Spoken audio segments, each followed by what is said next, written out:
ومن يضلله فلا هادي له ونشهد أن لا إله إلا الله وحده لا شريك له ونشهد أن سيدنا ومولانا محمدا عبده ورسوله أرسله بالحق بشيرا ونذيرا وداعيا إلى الله بإذنه وسراجا منيرا أما بعد فقد قال الله سبحانه وتعالى في القرآن المجيد والفرقان الحميد بعد أعوذ بالله من الشيطان الرجيم بسم الله الرحمن الرحيم والذين يكنزون الذهب والفضة ولا ينفقونها في سبيل الله فبشرهم بعذاب عليم يوم يحمى عليها في نار جهنم فتقوى بها جباههم وجنوبهم وظهورهم هذا ما كنزتم لأنفسكم فذوقوا ما كنتم تكنزون.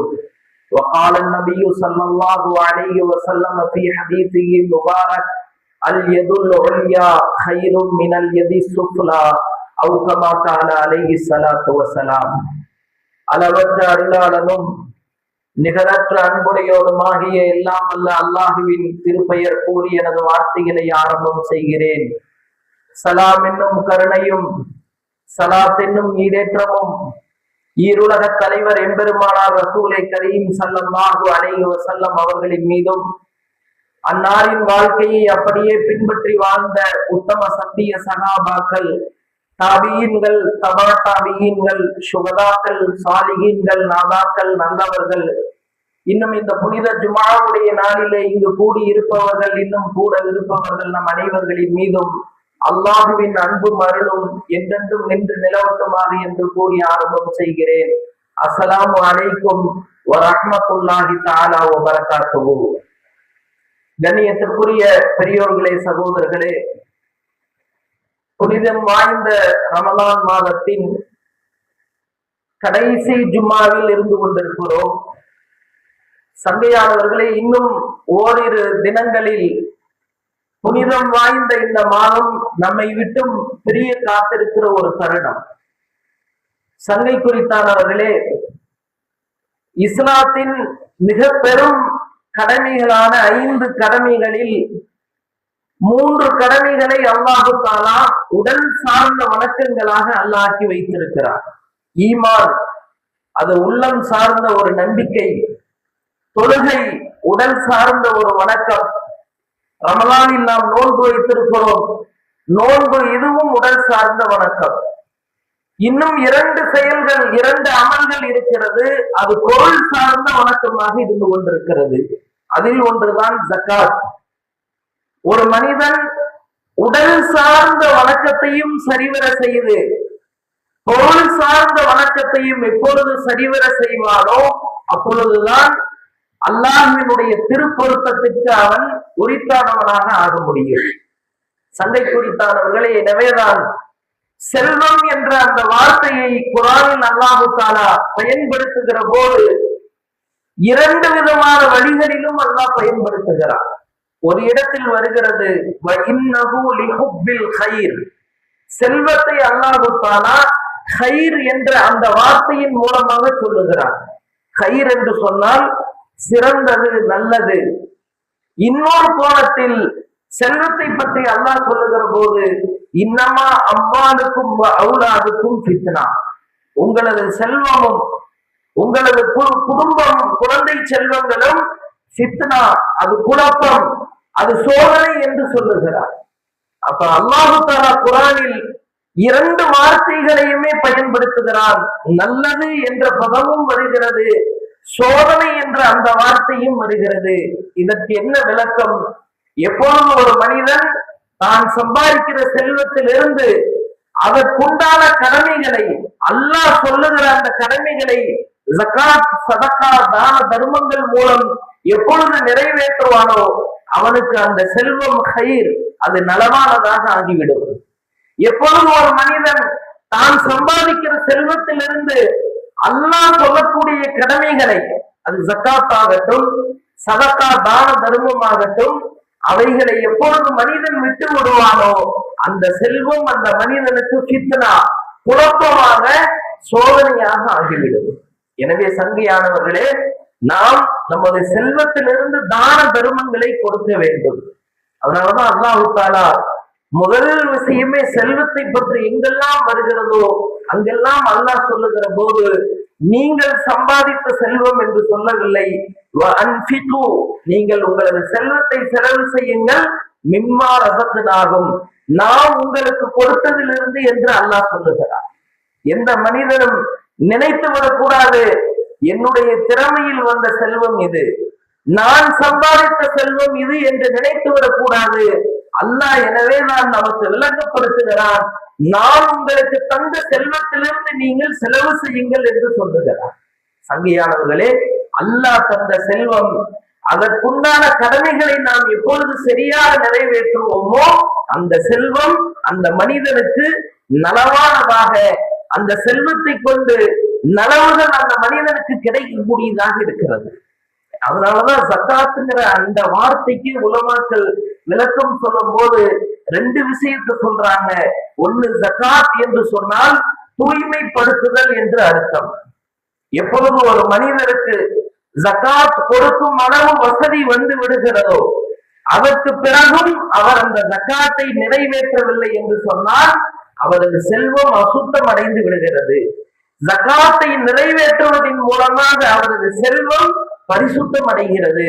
அடுத்து இன்னொரு விளக்கம், செல்வத்தை செலவு செய்வதால் மனிதனுடைய அறிவு சொல்லுகிறது செல்வம் குறைந்து விடுகிறது என்று. ஆனால் ஜக்காத்தினுடைய இன்னொரு அர்த்தமே என்னன்னு சொன்னா வளரக்கூடியது. எந்த மனிதன் தனது செல்வத்திற்குண்டான ஜக்காத்தை சரிவர நிறைவேற்றுவாரோ அல்லாஹு தஆலா அந்த செல்வத்தில் அபிவிருத்தியையும் வளர்ச்சியையும் அல்லாஹு தஆலா தருகிறார். அதனால நல் வழிகளில், அல்லாஹ் சொல்லக்கூடிய வழிகளில் ஒரு மனிதன் தனது செல்வத்தை செலவு செய்கிற போது அந்த செல்வம் வெளிரங்கத்தில் குறைவதை போன்று தெரிந்தாலும் அது குறைவதில்லை, அது வளர்கிறது என்று இஸ்லாம் நமக்கு சொல்லி காட்டுகிறது. அதே போல ஹதீஸில் வருகிறது, எந்த செல்வத்திற்கு ஜகாத் கடமையாகி விடுமோ அதில் ஜகாத்தை நிறைவேற்றி விட்டால் அந்த செல்வத்தை அல்லாஹு தஆலா உங்களில் குதிரை குட்டியை நீங்கள் எப்படி வளர்க்கிறீர்களோ அதுபோன்று அந்த செல்வத்தை அல்லாஹ் வளர்க்கிறான். அந்த செல்வத்தை அல்லாஹு தஆலா பாதுகாக்கிறான். ஹதீஸில் வருகிறது, ஜகாத் நிறைவேற்றப்பட்ட செல்வம் அது எந்த வடிவத்தில் இருந்தாலும் திருட்டு போவதிலிருந்து, நெருப்பின் மூலம் அழிவதிலிருந்து அல்லாஹு தஆலா அந்த செல்வத்தை பாதுகாக்கிறான். எனவே சங்கையானவர்களே, ஜகாத் என்பது மனிதனுடைய செல்வத்தை அது குறைப்பதல்ல, மாறாக அதுதான் நம்முடைய செல்வத்துக்கு பாதுகாப்பு, அதுதான் நம்முடைய செல்வத்தை வளர்த்தக்கூடியதாக இருந்து கொண்டிருக்கிறது. அதனாலதான் குர்ஆன்ல ஒரு அற்புதமான வரலாற்றை அல்லாஹ் சொல்லுகிறான்.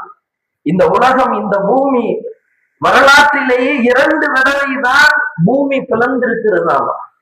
அதுல முதல் தடவை பிளந்தது எப்பன்னு சொன்னா ஹஜ்ரத் மூசா அலைஹிஸ்ஸலாமினுடைய காலத்தில் காரூன் என்ற மிகப்பெரிய ஒரு செல்வந்தன் இருந்தார். செல்வந்தன் சொன்னா சாதாரண பணக்காரன் அல்ல. குர்ஆனில் அல்லாஹ் அவனது செல்வத்தை எவ்வளவு விரிவாக சொல்லுகிறான். இன்ன காரூன இன்ன மஃபாத்திஹு லதனூபு பில் உஸ்பா. அவன் செல்வம் வைத்திருந்த அந்த கஜானாவினுடைய கதவின் சாவியை மிக பெரும் கூட்டத்தினர் சுமக்க வேண்டும்.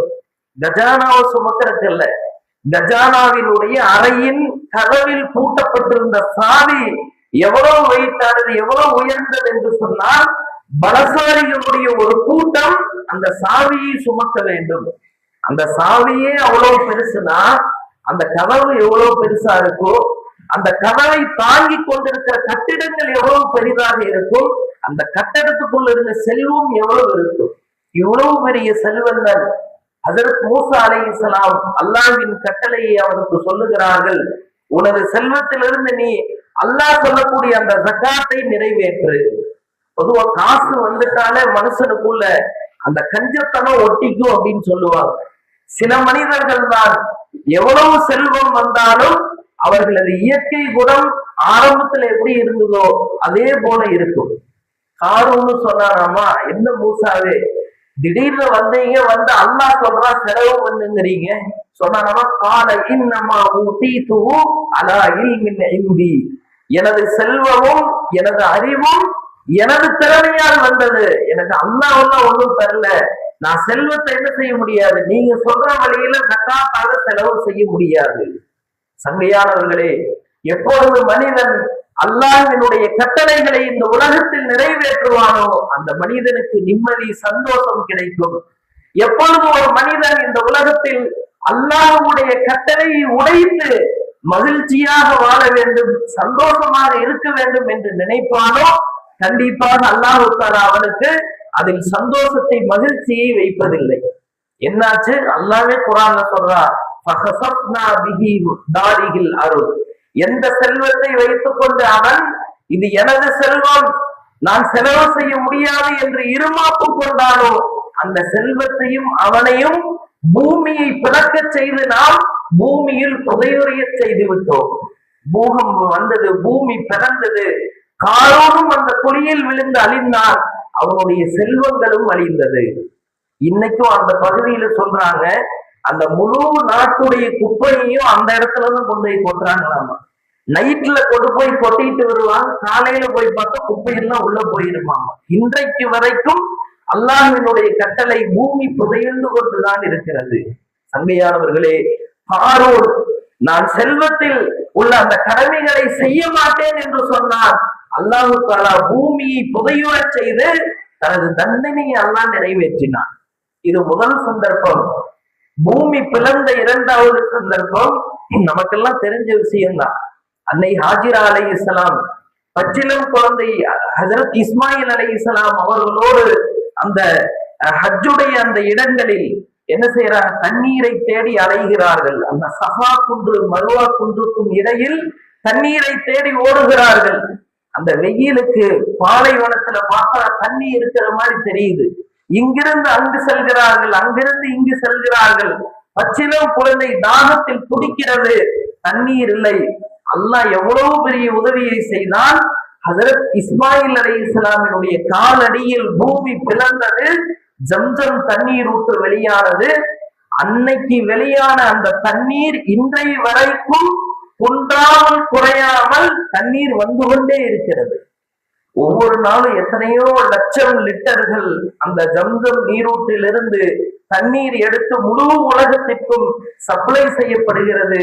ஆனால் இன்றைய நாள் வரை முழு உலகத்தில் ஏதேதோ நாடுகளில் ஏதேதோ பகுதிகளில் எல்லாம் தண்ணீர் பஞ்சம் வருகிறது. வற்றாமல் ஓடிக்கொண்டிருந்து எத்தனையோ நதிகள் வறட்சியின் காரணமாக தண்ணீர் இல்லாமல் ஆனது. ஆனால் உலக வரலாற்றில் அன்றைக்கிருந்து இன்றைக்கு வரை அந்த ஜம்ஜம் நீரூற்றில் தண்ணீர் இல்லை என்ற அந்த வார்த்தைக்கு இடமில்லாத அளவு அல்லாஹ் தஆலா பரக்கத்தையும் அபிவிருத்தியையும் ஏற்படுத்தி வைத்திருக்கிறார். இந்த இஸ்மாயில் அலைஹிஸ்ஸலாமினுடைய காலடியில் பிளந்த அந்த பூமி அருள் வளத்தை வெளியாக்கியது. என்ன காரணம்? இஸ்மாயில் அலைஹிஸ்ஸலாமினுடைய தன்மையை அல்லாஹ் குர்ஆனில் சொல்றான். வகான யஅமுரு அஹ்லஹு பிஸ்ஸலாத்தி வஸ்ஸகாத். ஹஜரத் இஸ்மாயில் அலைஹிஸ்ஸலாம் அவர்கள் தனது குடும்பத்தார்களுக்கு தொழுகையை கொண்டும் ஜகாத்தை நிறைவேற்றுங்கள் என்பதை கொண்டும் ஏவக்கூடியவராக இருந்தார். காரோன் ஜகாத்தை கொடுக்க மறுத்தான், பூமி பிளந்து எல்லாம் உள்ள போச்சு. இஸ்மாயில் அலைஹிஸ்ஸலாம் ஜகாத்தை கொடுங்கள் என்று ஏவினார்கள், பூமி பிளந்து உள்ளே இருக்கிற பரக்கத் இன்றைய வரைக்கும் வந்து கொண்டிருக்கிறது. எனவே சங்கையானவர்களே, அல்லாஹ் நமக்கு தந்த செல்வத்திலிருந்து நாம் ஜகாத்தாக, சதக்காவாக, தான தர்மமாக கொடுக்கிற போது பூமியினுடைய அருள் வளங்கள் நமக்கு கிடைப்பதற்கு காரணமாக ஆகிறது. நம்ம பாக்குறவங்க சில சமயம் மழையே பெய்யறது இல்லை. உலகத்தார்கள் ஏதேதோ காரணம் சொல்கிறார்கள். பூமியினுடைய சூழ்நிலை மாறிடுச்சு, கிளைமேட் அப்படி ஆயிருச்சு. ஒண்ணும் இல்லை. ஹதீஸில் வருகிறது, எந்த சமுதாயத்தில் ஜகாத்தை சரிவர கணக்கிட்டு நிறைவேற்றக்கூடாதோ அந்த சமுதாயத்தில் அல்லாஹ் தஆலா மழையை தடுத்து விடுகிறார். வானம் பூமியினுடைய பரக்கத் ஜகாத் இல்லாமல் போவதால் அல்லாஹ் தஆலா அதை தடுத்து விடுகிறார். இன்னைக்கு பாருங்க, கவர்மெண்ட் மூலமா எத்தனை டேக்ஸ் அது இது உலமாக்கள் சொல்றாங்க. நம்ம அல்லாஹ் சொல்ற டேக்ஸ் கொடுக்க தயார் இல்லை, விரும்பி அதை கொடுக்கணும், அதை செய்ய நம்ம தயார் இல்லை. இன்னைக்கு நம்முடைய மனம் உள்ளம் விரும்பாமல் அந்த டேக்ஸை எல்லாம் நிறைவேற்ற வேண்டிய நிலைமை. ஜிஎஸ்டி, இன்னும் சிஜிஎஸ்டி, அதுக்கு பல பேர் வச்சிருக்கிறான், வச்சு காசை கொடுக்குறான். சம்பாதிக்கிறது நம்ம, வாழ்றது அவனுக்கு. என்ன காரணம்? அல்லாஹ்வினுடைய கட்டளையை நான் சரிவர நிறைவேற்ற தயாரில்லை, அதனால அல்லாஹ் இன்னும் வலுக்கட்டாயமோ கொடுங்கிறான். தெரியும் 10,000 ரூபாய் செலவு பண்ணணும், ஒருத்தர் செலவு பண்ண தயார் இல்லைன்னு சொன்னா அல்லாஹ் எப்படி கொடுக்க தெரிந்தவனோ அதை விட அதிகம் கொடுக்க தெரிந்தவன். 10,000க்கு அல்லாஹ் என்ன செய்யறான்? 1,00,000 கொடுங்கிறான். மனிதன் உணர்வதில்லை. இதெல்லாம் என்னன்னா, நான் நல்ல வழியில செலவு பண்ணாதனாலதான் நான் இப்படி இங்க கொடுக்கிறேங்கிறத மனிதன் தெரிவது கிடையாது. எனவே சங்கையானவர்களே, ஜகாத் என்பது நமது செல்வத்தை அது குறைப்பதல்ல, மாறாக நமது செல்வத்தை அது வளர்க்கக்கூடியது. அதுதான் நமது செல்வத்துக்கு பாதுகாப்பது. எனவே யார் யார் மேல ஜகாத் கடமையோ அவர்கள் ஜகாத்தை நிறைவேற்ற வேண்டும். சரி, யார் மேல கடமை? யாரிடத்தில் தங்கம் 11 பவுன் இருக்குதோ அந்த 11 பவுன் தங்கத்துக்கு என்ன செய்யணுங்களாமா? அந்த இன்றைக்கு மார்க்கெட்டினுடைய மதிப்பு கணக்கு போட்டு 100க்கு 2.5 ரூபாய்னு சொல்லி ஜகாத்து கொடுக்கணுங்களாமா. அதே போல இந்த 11 பவுன் தங்கத்தினுடைய மதிப்புக்கு ஒருத்தர் என்ன செய்யறாருன்னா ரொக்கமா பணம் வச்சிருக்கிறார், அல்லது வெள்ளியினுடைய 612 கிராம் மதிப்புக்கு. இன்னைக்கு 1 கிராம் சொன்னா 300 ரூபாங்க. அப்ப 600 கிராம்னா நம்ம கணக்கு போட்டு 1,80,000 ரூபாய். ஒருத்தர் இடத்துல ஒரு வருடம் முழுவதும் 1,80,000 ரூபாய் ரொக்கமாகவோ அல்லது தங்கம் வெள்ளி பொருளாகவோ இருக்கிறது என்று சொன்னால் அவர் என்ன செய்யணுங்களாம்? அவருடைய ஜகாத்தை நிறைவேற்றணும். சரி, வருடத்துடைய ஆரம்பத்துல இந்த தொகை இருக்குது, 1,80,000 ரூபாய் ஒருத்தர்கிட்ட இருக்குது. வருடத்துடைய நடுவில் அந்த செல்வம் இல்லாமல் ஆயிருச்சு. திரும்ப வருடத்துடைய கடைசியில அவர்கிட்ட அந்த செல்வம் வந்துருச்சுன்னா இவர் மேல ஜகாத் கடமை. ஒரு குறுக்குறங்களாமா. ஒருத்தருக்கு வருடத்துடைய ஆரம்பத்துல 1,80,000 ரூபாய் இருக்குது, இடையில வியாபாரத்துல வந்த லாபம் அது இதுன்னு பார்த்தா ஒரு 3 லட்சம் 4 லட்சம் ஆயிருச்சு. வருஷ கடைசியில பார்த்தா அதிகமான தொகை. இப்ப இவர் என்ன கணக்குன்னா வருட ஆரம்பத்தை கணக்கு போடக்கூடாதுங்களாமா. கடைசியில என்ன தொகை இருக்குதோ அதுக்கு கணக்கு போட்டு ஜகாத் கொடுக்கணுங்களாம். அதே போல வியாபார பொருள்கள், அது வானம் பார்த்த பூமி அப்படின்னு சொன்னா அதுக்கு ஒரு கணக்கு இருக்குது. பூமி அதாவது போர் அந்த மாதிரி தண்ணியில விளையிறதுன்னா அதுக்கு ஒரு கணக்கு இருக்குது. அதுக்குண்டான ஜகாத்தை நிறைவேற்றணுங்களாமா. ஒருத்தருக்கு இடம் இருக்குது, ஆனா வீடு கட்டுற நீயத்துல இடம் வாங்கி போட்டிருக்கிறாரு, இந்த இடத்துக்கு ஜகாத் கிடையாதுங்க.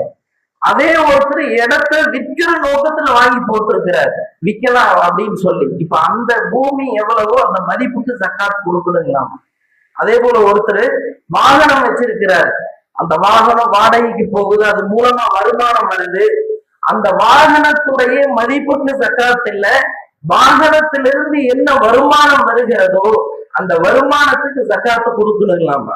அதே போல ஒருத்தருக்கு சொந்த வீடு இருக்குது, அது இல்லாம ஒரு 4-5 வீடு வாடகைக்கு விட்டிருக்கிறார். சொந்த வீடு தான் பயன்படுத்துகிற வீடு, அது எத்தனை கோடிக்கு இருந்தாலும் அதுக்கு என்னங்க ஜகாத் கிடையாதுங்களாமா. அதே போல வாடகைக்கு வீடு விட்டிருக்கிறார், அந்த வீட்டுடைய மதிப்புக்கு ஜகாத் இல்லை, ஆனால் அந்த வாடகை எவ்வளவு வருதோ வருஷத்துக்கு அந்த வாடகைக்கு கணக்கு போட்டு என்ன செய்யணுங்களாமா? ஜகாத்து நிறைவேற்றணுமா.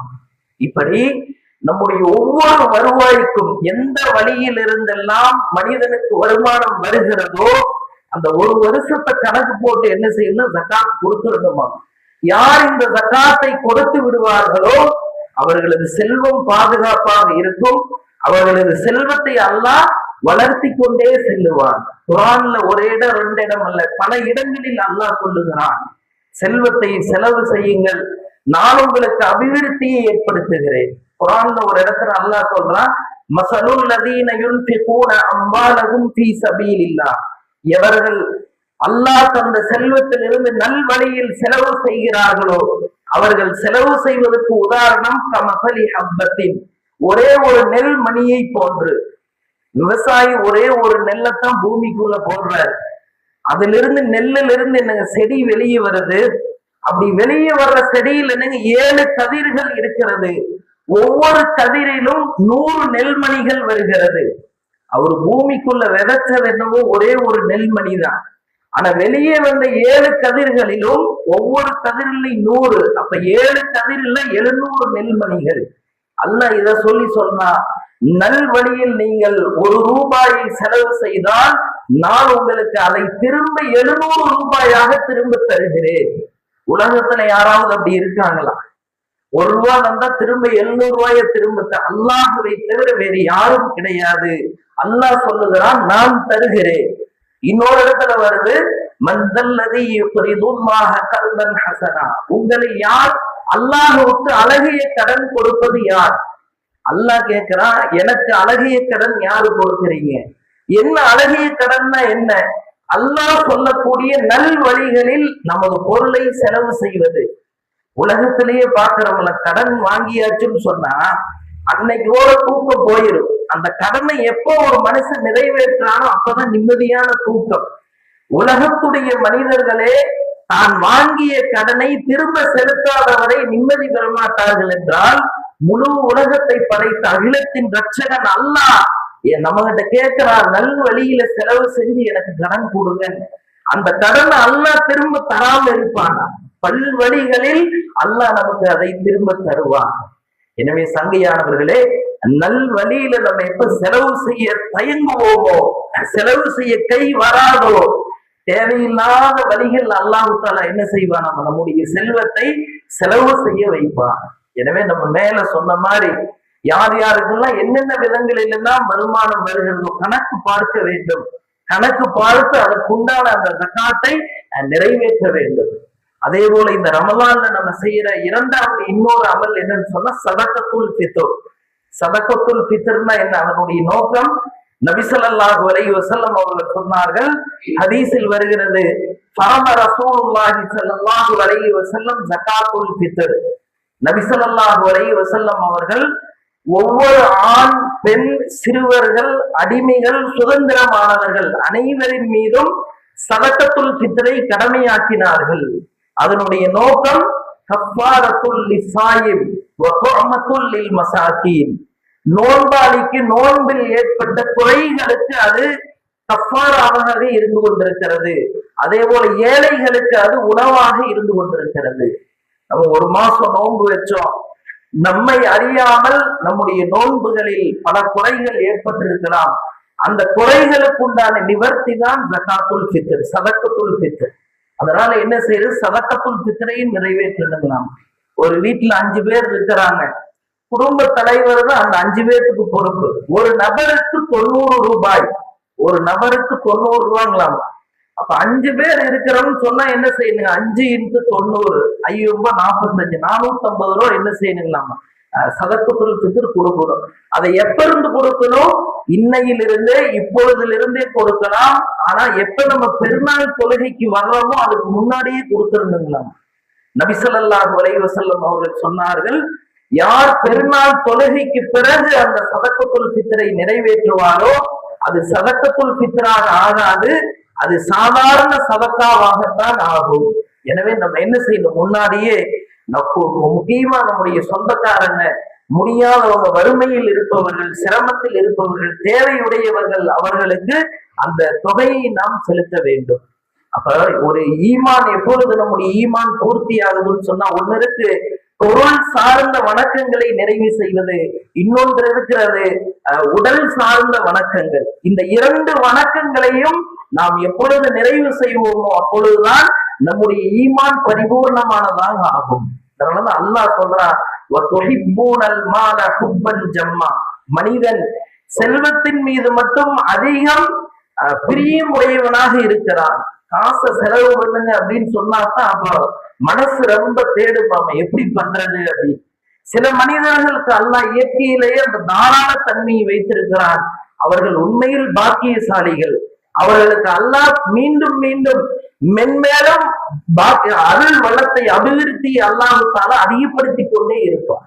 எனவே சங்கையானவர்களே, அந்த சதகத்துல் ஃபித்ரை நம்ம நிறைவேற்றுகிறது. அதே போல நம்ம கடைசி 10ல இருக்கிறோம். இந்த 10ல